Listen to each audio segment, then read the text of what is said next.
White County. It's a real pleasure to have you all here. We're excited about our guest speaker and the topic. I'm also part of the study group who is studying the citizen initiative issue. We will meet our guest speaker in just a moment, but before we do that, we wanted to do a little understanding check through a poll. So Ariane is going to launch a poll for us. And if you would, you should see it right in the middle of your screen. Just answer that question. And I'll read it in case it's small print for you. Do you know that North Carolina's Constitution does not allow for citizen initiatives where voters collect signatures to propose a state constitutional amendment or legislation be put directly on the ballot for voters to approve or disapprove? So this is just a yes or no. And let's leave it open for just a few more seconds. We've got about 8 folks who haven't responded. So if you would like to respond, I'll keep talking for a minute. And I think that's who wants to respond, Ariane, if you want to close that. Okay. So our next poll question, Ariane will bring up. Are you aware that the League of Women Voters of North Carolina cannot advocate currently for citizen initiative because we do not have a position approved by the membership at convention? So just a yes or no. You're gonna, if you don't know, you're gonna learn more today. All right, we're getting some good response there. All right, we're close to everyone. And Ariane, I would go ahead and close that out. Great.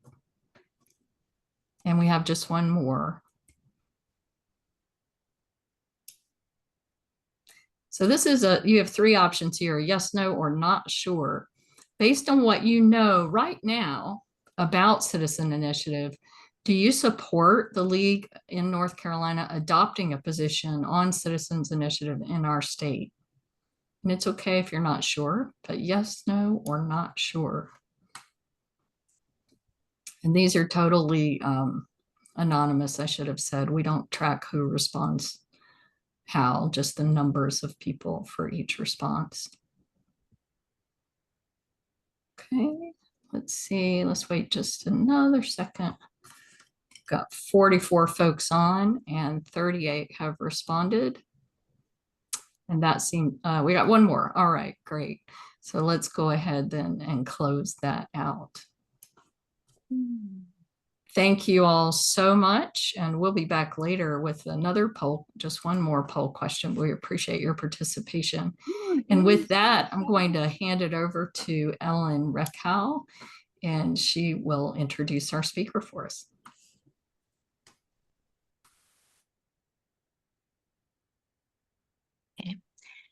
Good evening, everyone. It is a special pleasure to introduce Carolyn Jefferson-Jenkins.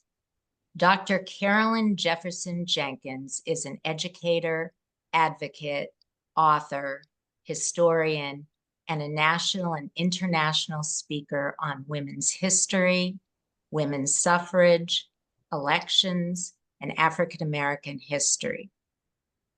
She served as the 15th President of the League of Women Voters of the United States and chair of the League of Women Voters Education Fund from 1998 to 2002. Carolyn is the author of The Untold Story of Women of Color in the League of Women Voters, which honors the contributions of women of color in the suffrage movement and its legacy organization, the League of Women Voters. Currently, Carolyn is a member of the Orange-Durham-Chatham League of Women Voters, and we're certainly happy to have her as a member. And we are so happy to have her as our speaker this evening. Carolyn, the virtual floor is yours. Thank you, Ellen. And I wanted to just give a brief disclaimer. For those of you who live in Chatham County, you know that we are having thunderstorms off and on. So if you hear pounding, it's the rain hitting my skylights. I want to thank all of you for, especially Ellen and the committee, for all of the hard work that they've done in trying to acquaint you with what citizens initiatives are. And having lived in 2 states that had citizens initiatives, I think that it would be greatly beneficial for North Carolina, not only to have this discussion in this timely manner, but also to really think about what are the benefits to a direct democracy and what happens when people's voices are often actually heard. So thank you for taking time. I know this is a busy holiday season for everyone. So, and I want to make sure that I don't waste your time. So a lot of what I will do is I'm going to present to you just some of the experiences that I've had, what that looks like for the league. And then I want to spend the majority of our time just having a conversation about how we move forward and what the next steps are and what this will look like if, in fact, this is something that we want to undertake. I want to stress that those of you who participated in Dr. Phillips' presentation know that he talked about the why and the what of citizens initiatives. And I'm going to talk about the how, the more practical and tactical parts of that. And I'm going to give you an opportunity to relive with me one of the most important initiatives that the League of Women Voters of Colorado was involved in as it relates to initiatives. So again, thank you all for being here this evening. And I am going to keep myself on track. So I'm going to start my little timer. And then that way I know when I need to stop my conversation and actually engage with you. So the league is going to be playing, the League of Women Voters of North Carolina, if you choose to accept this mission, will be playing a critical role in bringing the concept to reality. So I've lived in both Ohio and Colorado that have citizens initiatives, but they both were adopted in 1910 and 1912, respectively. So the league really didn't have a part in making sure that the concept was brought to reality. But here in North Carolina, you're going to be doing the heavy lifting at the very beginning of what is going to be done. And I would venture to say, as you all know, and as I've seen and worked with many of you, and I'm glad to see so many familiar faces on the call, that you are up to the task, that any legislation that's passed is always a heavy lift, but you know that. And so you know what you need to do to make sure that we move forward. And the answers that were a part of the poll are a great indication that people are interested in this particular topic. Citizen initiative in North Carolina is reform. And as we all know, reform faces resistance. You already know this, and based on the work that you do, I ask that you formulate some additional questions as you're listening to what it is that I'm saying. CI enables voters to address public policy issues that a state's legislature refuses to tackle or is unable or unwilling to resolve voter satisfaction. I support wholeheartedly any means of maintaining a healthy democracy. And as the political environment here in North Carolina seems to be guiding us, it is going to be important that if we are to maintain a healthy democracy, that voices are heard and that the will of the people in governing is the rule and not the exception. 24 states have some type of initiative and/or referendum. And the most recent to add an initiative to their constitution was Mississippi in 1992. Although there are 24 states that have this process, more than 60% of the activity occurs only in 7 states. I'm sorry, in 6 states: Arizona, California, Colorado, North Dakota, Oregon, and Washington.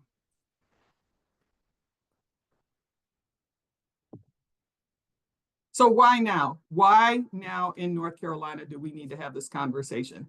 And I just pulled together, just off the cuff, a list of reasons why we should. I'm sure that if we took the time to sit down, and I know that the committee has looked at a lot of these issues, we could have a 3-page list. But redistricting and gerrymandering is a critical topic, particularly as we look at recounts in our ballots and how the election outcomes have skewed toward one party or another. The fact that the majority of voters in the state are unaffiliated, and yet we rarely talk about that designation. What does our election process look like?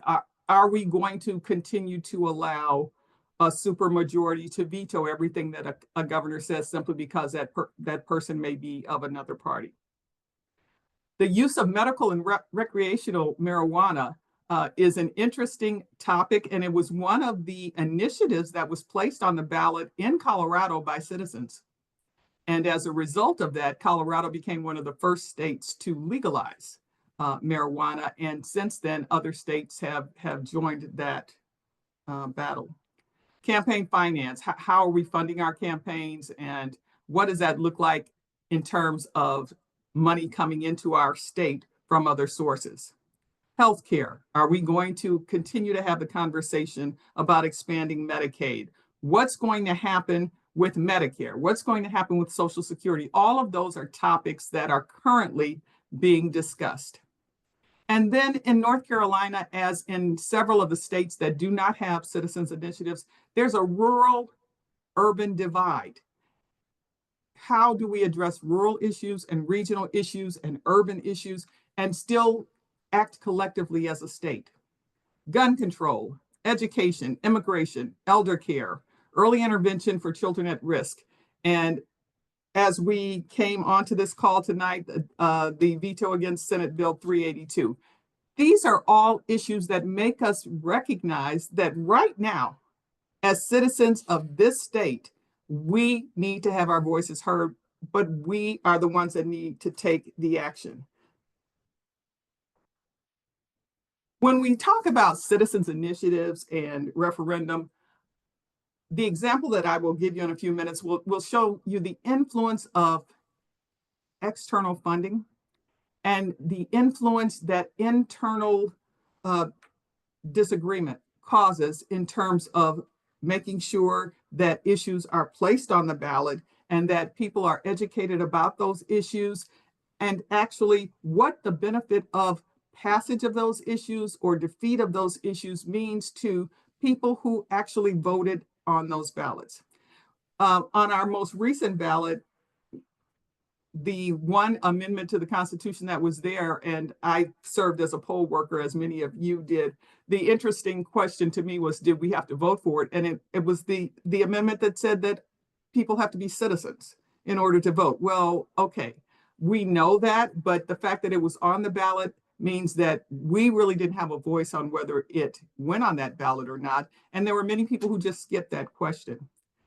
Outside money and influence right now crosses state borders and is not regulated in a way that minimizes the influence that outsiders have on issues that are specific to North Carolina.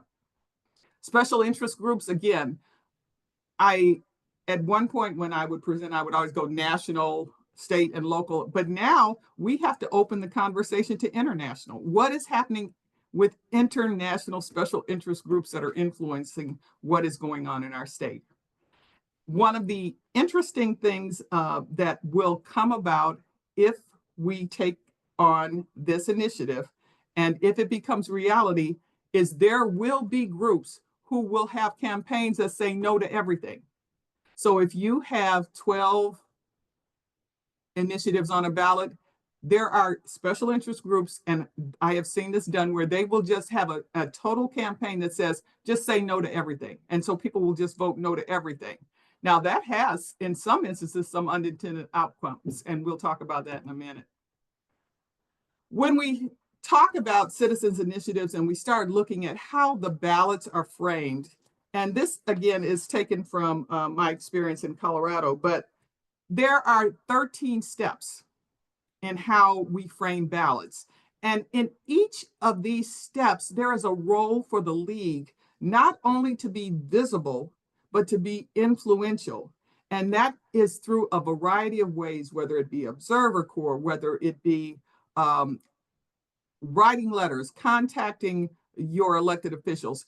But the submission of the proposal for review and comment is a critical step. So there are 13 steps, there are 13 opportunities for the league to show its influence and represent people from the state of North Carolina.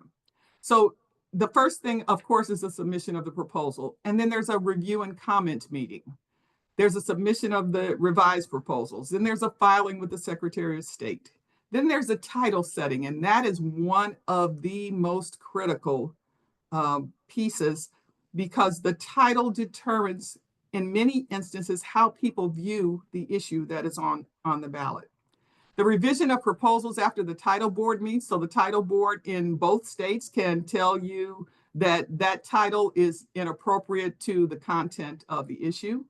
There are rehearings of the title board decisions. You can appeal the title board decision. Then you begin with the signature gathering.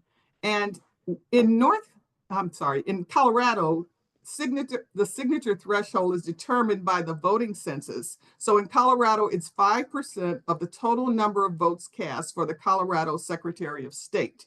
And in 2024, that was 124,238. So in order to get an initiative on the ballot, you would need that 124,238 signatures. Since North Carolina is beginning from square one, we have to determine in our conversation, how are we going to determine what the threshold is? Are we going to use a census? Are we going to use a model that another state has used? How do we determine what is a significant number of signatures, and whether those signatures represent us geographically and demographically? Other things that are considered during ballot framing is whether or not subject matter has only one subject. We cannot load a ballot initiative with language that incorporates 2 or 3 different items. So one of the things that is strongly recommended is that we only have one subject matter per initiative. What we also have to look at how we divide our ballot, whether it's statutory or constitutional. One of the examples that I would give you in terms of changing a threshold to meet a particular outcome is that those of you who remember in Florida, the threshold for their reproductive rights amendment was changed to 60%. So even though 57% of the people in that state voted for it, it did not meet the 60% threshold. And those are the kinds of things that we have to be vigilant about, and we have to hold our elected officials accountable for. We also need to have a discussion about whether or not the legislature can change or amend an initiative once it's passed. So we need to make sure that those people in the legislature do not just have the authority. So if citizens do in fact pass an initiative, that the legislature can just go in and say, no, we're not going to abide by that. I spoke with you about one of the major initiatives that I was involved in Colorado. It was Amendment 46, and that was in 2008. The League of Women Voters of Colorado was a part of a coalition called Colorado Unity. And as the representative for the league, I was co-chair of Colorado Unity. But I wanted to share the actual language of this amendment with you to show you how it can be confusing to people, and it can be a point of intentional misinformation. So this was called the Affirmative Action Initiative. And it said, shall there be an amendment to the Colorado Constitution concerning a prohibition against discrimination by the state? Well, who can argue with that? And in connection, they're prohibiting the state from discriminating against or granting preferential treatment to any individual or group on the basis of race, sex, color, ethnicity, or national origin. The way that it was presented to citizens of Colorado was that this particular initiative prevented the state from discriminating in any way, shape, or form. If you read further in the language, which most people did not, because you can see how lengthy this particular amendment was, what it says is that it really is an anti-affirmative action amendment. It says that there cannot, you cannot intentionally give a contract to a minority group. You cannot intentionally give a contract to a group based on sex. And so the way that it was marketed was that it was anti-discrimination, which of course everybody could agree with, but in fact, it was anti-affirmative action.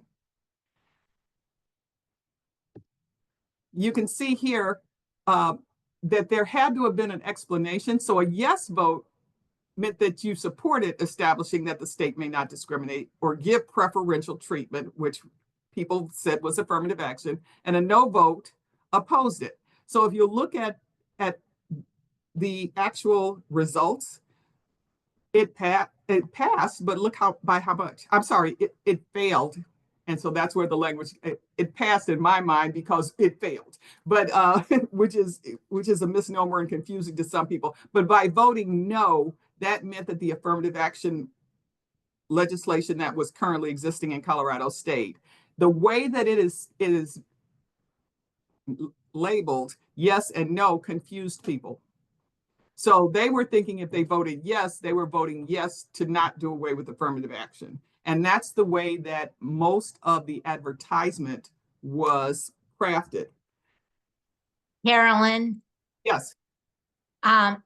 You just referred to something on the slides and we weren't seeing. Now we're seeing them. Okay. This is the first time. Great. Okay. So what the Go ahead and put it up. I've gone ahead and put them up for you, Dr. Jefferson. All right, thank you. Okay, thanks. All right, so Ariana, you're going to do the slides from now on? Or let me try the next one. All right, so you can see the results from Colorado Amendment 46, correct? Yes. Okay, all right. So Ward Counterly, who is a person based out of California, spent $350,000 in advertisement in Colorado to make sure that this anti-affirmative action amendment was passed. Colorado was not the first state that Ward Counterly, and many of you may know his name, attempted to get legislation passed in, which raises the question, what happens when outside money comes into the state to promote a particular issue?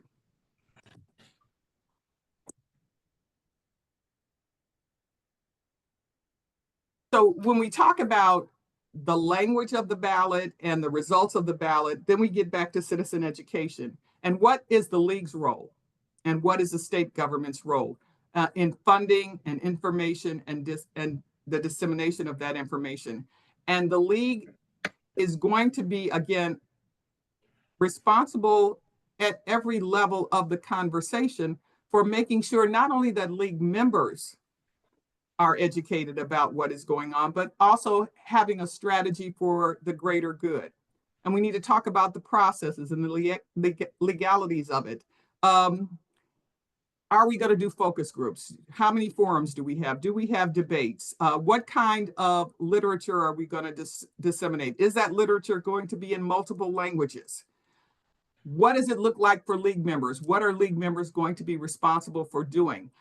And for those of you on the call, and I will call out Val Gist and her group, you know how difficult it is to get people to constantly be available to make sure that other people are getting the information that they need. And it's important that for the broader community that we in fact have that available. I included here just some links to some of the publications, and I'm not going to spend a lot of time on it, but Colorado statute requires that, all right, so I'm not requires that the state, in fact, have what's called a blue book. And in that blue book, if you can see it, because I'm scrolling, not only does it have the measures that are on the ballot, but it also has to give the pros and cons. And that is by state statute that they must, in fact, tell you what a yes vote means, tell you what a no vote means, and then give you the pros and cons. And every citizen in Colorado gets that blue book.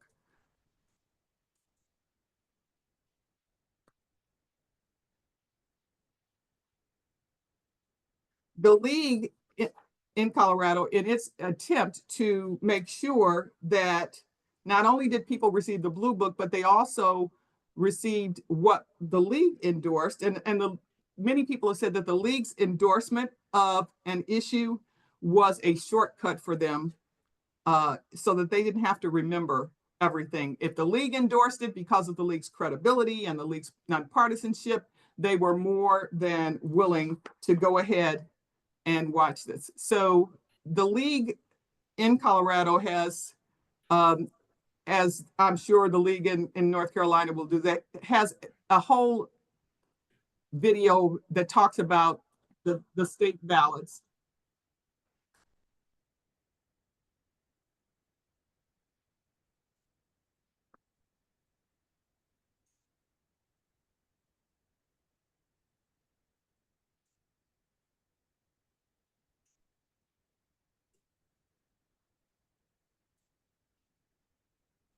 Carolyn? Yes, and so you may want to at some point watch that video. I'm going to move ahead because I know I'm running out of time as well. All right, so we have, when we talk about advocacy, and so Ariana, I'm on the slide for advocacy if they can't see mine. In the corner it says call your elected official. We are so far beyond that. Calling our elected officials is a powerful tool, but there are other tools that we need to make sure that we use as we move forward in this process. We need to conduct a league study if there is no existing position. And I know that the committee has worked regionally to make sure that they know what other leagues are doing. And so we need to make sure that there is a study that we have in our back pocket and we can justify what it is we're doing. We need to determine which issues we're going to support, and we need to prioritize. There was one ballot in Colorado that had 15 initiatives on it, and it was just overwhelming for people. The league then prioritized what would in fact be most beneficial, and people use that as their guide. Nonpartisanship, and you'll notice I put perception and reality. So you may be nonpartisan in reality, but the perception is not there. So we need to make sure that our perception is also that we are nonpartisan. We need to be visible and present in every aspect of the conversation. And we need to make sure that we have statewide representation, both demographic and geographic. Coalition building, I talked with you about our Colorado Unity, which was 25 different organizations, all with like missions, who band together to maximize our strength. But the league can take the lead in coalition building, or we can be a partner, or we can use our existing partnerships. We can forge both statewide and regional alliances, and accessing and incorporating both LWVUS support and resources. And this is my final slide for you. It's the top 10 responsibilities of the League of Women Voters of North Carolina in proposing and passing a citizen initiatives. First, you have to embrace the direct vote concept and take the lead in making it happen. CI represents the voice of the people. We know that, and we believe that. We have to determine how to educate not only league members, but legislators, policymakers, and the public on the importance of using this tool to strengthen our democracy. We need to determine LWVNC's process and timeline for education and advocacy, and that is the work that the committee is currently doing. We need to observe and influence the process from beginning to end. There should be no part of this process that we're not involved in. We need to hold decision makers accountable for their action, but also for their inaction.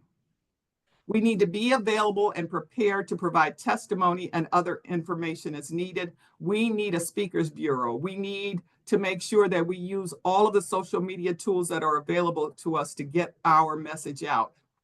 We need to form the partnerships to maximize our influence. We need to begin the campaign as early as possible, just being cognizant of statutory and other deadlines. We need to be prepared for resistance because it will come. And we need to maintain our credibility by remaining nonpartisan.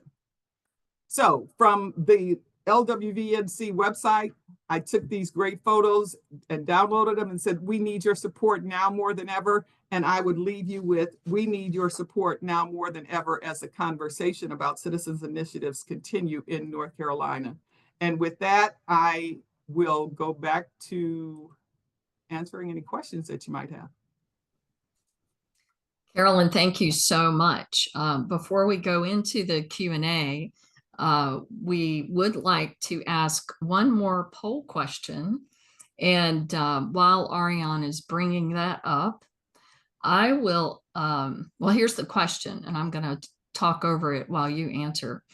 So based on what you now know, you've learned some things in this last half hour.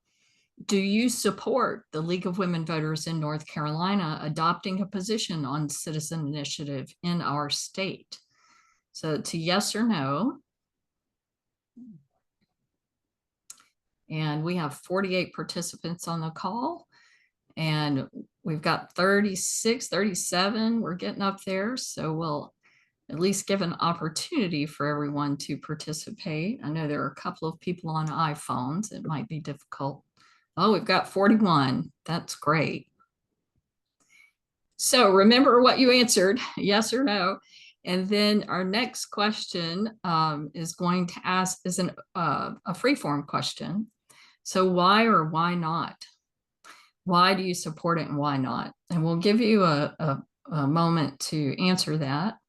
While you're typing, I would ask, if you have not yet, could you please rename your Zoom box to include your league, because we are trying to understand the reach of these meetings and how many leagues are represented by the folks who have participated. And that's the only way we can know, or it's the best way we can know, is if you'll include your league name in that little box. If you don't know how to do that, you look at your own picture and hover over that, and 3 little dots will show up in the upper right-hand corner. So you're looking for 3 little dots, and left click on that. And then look way down, almost at the end of the list, it says rename. Click on rename, and you can put whatever you want in that box. But we ask that you at least put your league name. And it's okay that I'm rambling a little bit, because this is a kind of a long response, and because it's an open-ended question, but we're getting some in now. So we've got 14 of 45. Don't want to end it too soon. And Ariane, I don't know if we can continue on without ending the poll. Perhaps we could continue. Is that possible? Just leave it open while we go to Q&A? Yeah, as long as people's view might be a little bit obstructed, but but once they finish, you can move the then box they'll around. Yeah. absolutely. Let's leave it open and move on. Move Okay. forward. So we'll leave it open a bit, because I see some people are still putting answers in, and we don't want to cut anybody off. So if you just hold your left, click and hold your left mouse button down, you can drag that box over to the side. And Linda, we will get that little box out of the way in a minute, but let's go ahead and hand the Q&A over to you. Well, before we do that, yes. 3 points I want to make. Okay. As I was looking at the questions and looking at people's response, citizens initiatives is not the answer to everything. It is an answer, but it's not the answer to everything. There will be some hesitance because philosophically, we elect people who represent us.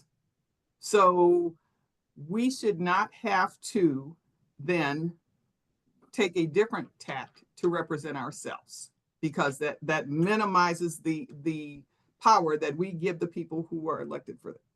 The other thing is, my third point is that this can be overwhelming in the process to get it done, but also overwhelming for citizens, because the language, the the titles, the reading, all of that information.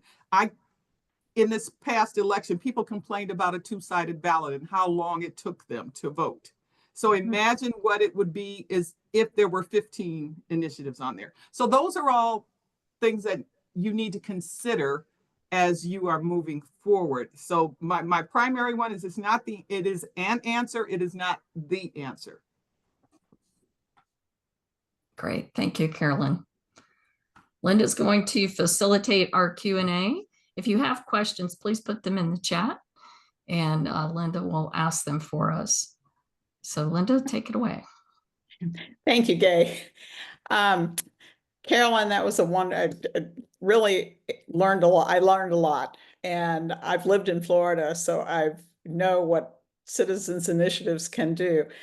One of the first questions was if for the Colorado Unity Group, were all the organizations nonpartisan? That is an excellent question, because there was a point I wanted to make with that conversation that I didn't make. Yes, they were all nonpartisan. And as we proceeded with our campaign, there were those who fell off, because if your mission and vision and what you wanted to get accomplished didn't fit with our total nonpartisan stance, then you could not continue with us. And so there were even conversations in the league at some points. There were certain things that the league would not agree to. So when you have a coalition of that size, yes, fundamentally everybody is nonpartisan, but what nonpartisan means to people is different depending on what issue is being raised. And so throughout the whole course of that campaign, there were groups that dropped out. Okay. And because the league was one of the co-conveners, we pretty much stuck with what the league agreed was nonpartisanship. So we did have people that decided to go their own way, and that's okay, because we weren't going to fight with them about what nonpartisanship looked like. And when you form those coalitions of that size, people really do sometimes have their own agendas. And there's one thing that they want to get done, and that one thing may not be for the good of the group. And so it was very challenging to keep that group together, but in the end, we got the results that we wanted. But yeah, so there are people who will drop off based on the definition of nonpartisanship. Just a follow on to that, was the league in Colorado, the Colorado League, the initiator for forming the coalition? Yes and no. We had a strong partnership with the other group that became the co-chair. And so it was in some other meeting where we just had that conversation and we said, why are we each working separately? Why don't we all just get together and make this happen? And so I guess technically, yes, the league we were in the initial conversation of a group of 5 people. Okay. And we decided that the 2 primary groups, of which the league was one, decided that yes, we needed to work with other people. And we did outreach to each of us did outreach to our own sphere of influence to see who would be willing to work with us. Okay, thank you. How do we get the legislature to put it on the ballot? That's the next question. Well, and that's why I said North Carolina is in a very unique position. In Colorado and Ohio, it was 1910. So, by the time we got into it, the process was already there. That's going to be the heavy lift. And so what has to happen now, once you have finished the study and gotten the appropriate league process completed and the appropriate league approvals, then we need to start having conversations with people. And you need to start figuring out who your allies are. Who will be your champions? Who will be your voice in those conversations where right now you may not have access? So who's going to be the voice then? It will not happen overnight because this is such a politically charged environment right now. And even within the league, we are not all in agreement as to where we want to go with this. And that's why on a couple of the slides you saw me kept saying, educate, educate, educate. So at some point, a decision will have to be made. Once that decision is made, then we start being more tactical. Who are our allies? Who do we know that will help support this? How do we get information out to the variety of groups, community-based, social justice organizations that might be interested in helping us with the message? Just bombarding the different groups and different people with the information that this is truly beneficial to a healthy democracy. This is what we need to do here in North Carolina to make sure that our voices are heard. And then be prepared for the pushback. So you're going to have to prepare all of the talking points, anticipating what the arguments are going to be, and then making sure that all of the information that you put out is not just pro citizens initiatives, but also, yes, we've looked at what the cons may be. We know where the concerns are, but at the end of the day, when we do a cost benefit analysis, it's going to benefit us more to do it this way. And so the communication and the messaging is going to be critical, but you're going to have to, behind the scenes, work to get people who will advocate and be your allies and speak for you in the spaces where you may not have access right now. Okay. Next question. What kind of effectiveness standard do you see with the 6 states that have active CI participation? They would say that it's been quite effective. In Colorado, recreational marijuana now is the law. So yeah, it depends on what you want. So they were effective. The effectiveness rate has been greater than 50%. Okay. And then for those issues that did not make it the first time, it doesn't stop you from going back in the next go round and making sure that that same issue is there again. And sometimes it's a matter of just changing the title. Sometimes it's just a matter of shortening the information so that people know exactly what it is you're talking about. And regardless of whether it's approved by the title commission or not, you need to, having talked with focus groups, having talked with league members, having talked with the community, what do you think this means to you? And then how can we change it and reframe it so that we can get the results that we want? And there were a couple of times that initiatives didn't pass the first time, but that didn't stop people from bringing them back again. Okay. Okay. Those are all the questions that are out there. If there are any others, please enter it in the chat. And so I'd be curious to know, for the people who think that North Carolina is not ready to move forward with this, I'd just be curious to know what they see as the primary challenges or obstacles to moving this forward, because that's important to know. okay. And they could put it in the chat and maybe we can. Okay, another question. Okay, one person asked, I do not understand the reference to 6 states with active CI participation when there are 24 states with CI. Right. So there has been research that has been done that said there are 24 states, but 60% of the activity occurs in those 6 states. Okay. So the other states have it on the books, but they don't use it as frequently as those 6 states do. Those 6 states use it all the time. And so on every election, there's something. But the other states, they may be 2 or 3 elections without anything on the ballot. And so people like the National Conference on State Legislators, they keep information on that. And so that's where I got that information from. Okay. But of all of the activity, 60% of the activity resides in those 6 states, but that doesn't mean the others don't have it on the books. And remember, I said that in Ohio was since 1912 and in Colorado since 1910. So it's been around for a while. It doesn't mean that every election there's something on the ballot, except in those 6 states, there seems to be. Okay. What if you don't like the title or wording? Can you change it before it's put on the ballot? Okay, so you present the title and wording to a commission or committee that has been elected through statute. And they will determine whether that is an acceptable title.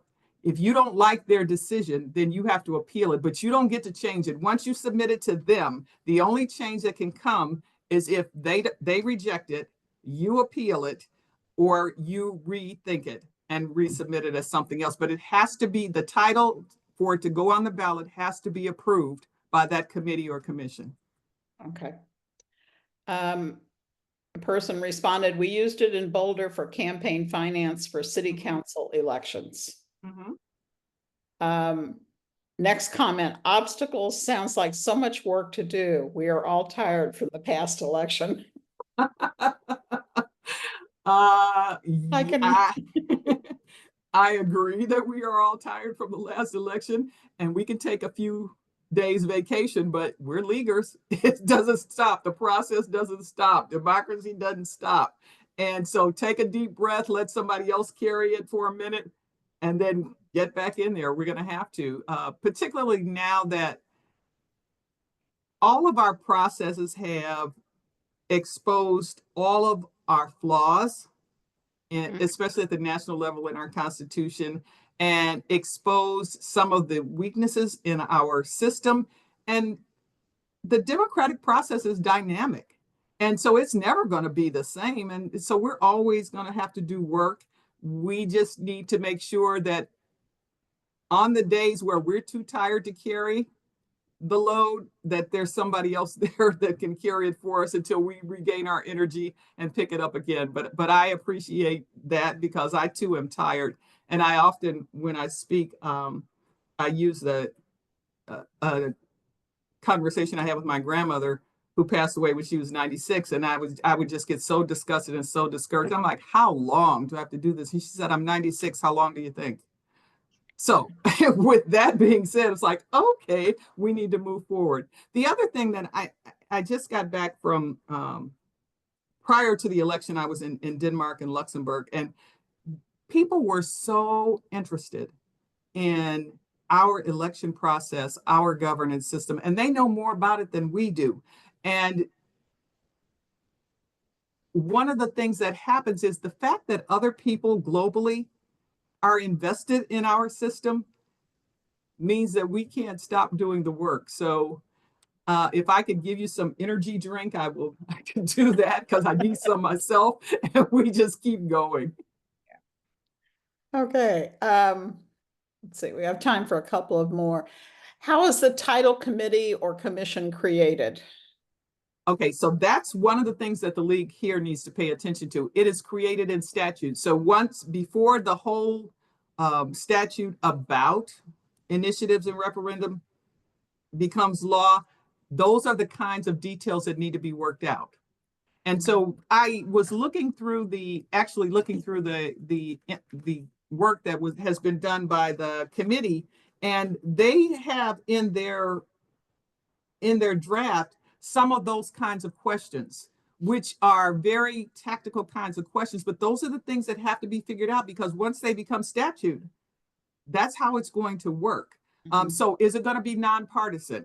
And if you say it's going to be nonpartisan, is it going to be just Democratic representatives and Republican? Then what about unaffiliated?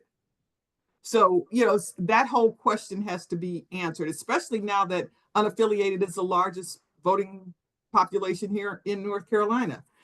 Who gets to appoint? Does the governor get to appoint, or does the legislature determine who's going to be on that committee? Is there going to be a hearing for these people for confirmation, or are they just going to be, are the political parties going to nominate names and they will just be approved? So all of those are questions that have to be answered when you're starting from scratch.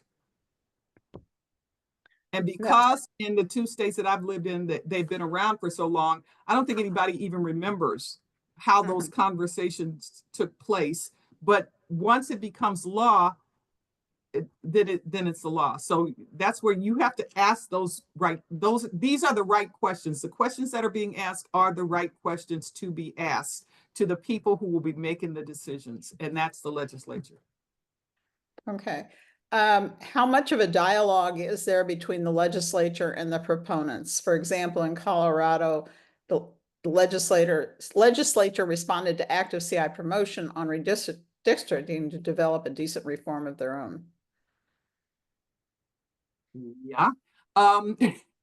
So what it was important for us to make sure that every time there was a public hearing, that we were there, providing testimony. Every time there was a committee meeting, we were there observing, so that we knew what the questions were and we could go back and then prepare some kind of response. There is still power in individual constituent contact with elected officials. And so those kinds of opportunities present themselves. And that when I talked about visibility, that's what I mean. They need to know the league's going to be here paying attention. The league is going to be testifying every time that there's a public hearing. The league is going to be sending out information to your constituents to make sure that that these questions are answered. And so that's the access point. And the committee is going to, as they continue their work, they're going to be drilling down into those particular areas and will present to league membership. And hopefully at convention, the next convention, what exactly each of these items are and how we propose to move forward with them before we start the conversation with elected officials. Okay. We have time for one more. Do you feel CI helps to provide a better linkage between what citizens want and what government does? It can. And the reason I say that is it can, just as I truly believe that elected officials will represent us if we were vigilant and held them accountable to the standard that they should. So even with CI, if we don't hold people accountable, if we are not true to our nonpartisanship, if we don't make sure that the information is out there, then the people who are currently making the decisions will make the decisions. And the reason that it appears I'm ambivalent, but I'm not. But elected officials, if we held them accountable, we would get a different response sometimes. And so, yes, right now in this current political environment, I would support CI for the reasons that we talked about. In a healthy democracy, if you hold people accountable once you've elected them, you get the same results in many instances. Okay. See if there are any. Last comment was more obstacles. Who mentioned league has to testify, attend meetings? We need a very big team who can attend meetings, probably in Raleigh. Right. Well, and you may not have to, because social media now gives us an opportunity to, just like we're doing a virtual meeting right now. I mean, we could do PSAs, which I know are obsolete. That shows my age. but we used to do public service announcements. I mean, there are ways that you can contact where you don't have to physically be there. So that if you can't physically be there, one, that's the advantage of working in coalition with people, because there's no way that overworked league members who are concentrating on other things can be at all meetings. You're not going to be there. But many of the meetings now are streamed. And so you can watch the live stream, you can comment, watch it in the middle of the night and comment on it. I mean, there are ways to do that, but coalition building is going to be critical, because you maximize the number of people who are available to do different things. Okay, very important. Thank you very much for your presence tonight. And I think we've learned a lot more, and we have a lot of work ahead of us. But and I thank you, and I would say that there is so much information, especially for the 6 states that I mentioned that do initiatives. There is so much information on their websites about their process and about why they do things. And so please don't feel that this is an exhaustive conversation, because it isn't. It's just the tip of the iceberg. And it's going to take the committee and individuals to continue to research and study and really question why you would even want this. Because it's okay to say, no, you don't want it right now. Mm-hmm. I wouldn't say that, but it's okay to say that. And if you're at that point, then you say, no, we don't want it right now. We may want it 5 years from now. However, you need to make a decision, but it needs to be based on information and research. And I applaud all of your efforts for bringing in, like Dr. Phillips, and I know you've had other people come in and talk about this. So you've gotten different perspectives, and you just need to ask yourself, is this something that you're going to prioritize? And is this something you're willing to put the work into right now? Mm-hmm. And if not, then are you willing to do that at some other time? Okay. Well, Carolyn, thank you very much. It's been a marvelous presentation. Lots to think about. Well, thank you all for having me. And I hope that I got you to thinking a little bit more about what it is you want to do and how you want to do it. So thank you for inviting me to share with you. Ellen, do you have anything else to add? Well, I just want to say, Carolyn, I really appreciate your comments, but you started out with the crux of the matter, which is the gerrymandering leading to redistricting that doesn't necessarily reflect the demographics of the attitudes in the state. And so if you circle back to that in the situation we are in, I guess, would you modify your last answer in any respect? Given, Yes. yes, you would. We are in an untenable situation. Yes. Okay. And the list that I provided with the different issues, those were issues that I was thinking about. And yes, because of those issues, I absolutely would support citizens initiatives right now, because I don't foresee any way in the near future that will change without citizens' voice saying this needs to change. So I think that's probably why I accepted your invitation to even review this and be able to present, because I've lived in North Carolina for 10 years, and it is an interesting state to live in. And so I feel an obligation to share other experiences and to bring about the change that I know could make this state a healthier democracy than what it is right now. So the last answer I gave was more a theoretical answer. The first answer, yes, let's do this, would be my answer. Thank you.